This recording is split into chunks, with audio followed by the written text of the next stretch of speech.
बिस्मिल्लाहिर्रहमानिर्रहीम। अस्सलामुअलैकुम नाज़रीन।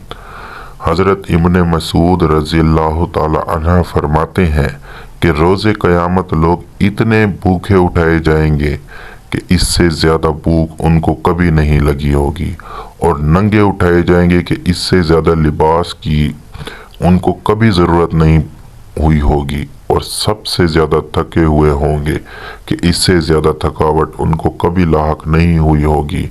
बस जिसने अल्लाह ताला के लिए भूखे को खिलाया होगा तो अल्लाह ताला उसको खिलाएंगे, और जिसने ज़रूरतमंद को पहनाया होगा तो अल्लाह ताला उसको पहनाएंगे, और जिसने अल्लाह ताला के लिए इबादत की होगी वो उसको काफ़ी होगी।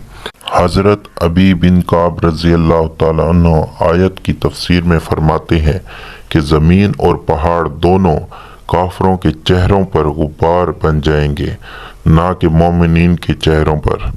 इसी के मुतालिक अल्लाह ताला का इरशाद है, जिसका तर्जुमा है, कुछ चेहरे ऐसे होंगे उस दिन जिन पर गुब्बार चढ़ा होगा और स्याही चढ़ रही होगी। या इलाही मुआफ़ फरमा तमाम मुसीबतों से, परेशानियों से, तकलीफ़ों से, ख़ास कर अपनी नाराज़गी से महफूज फरमा।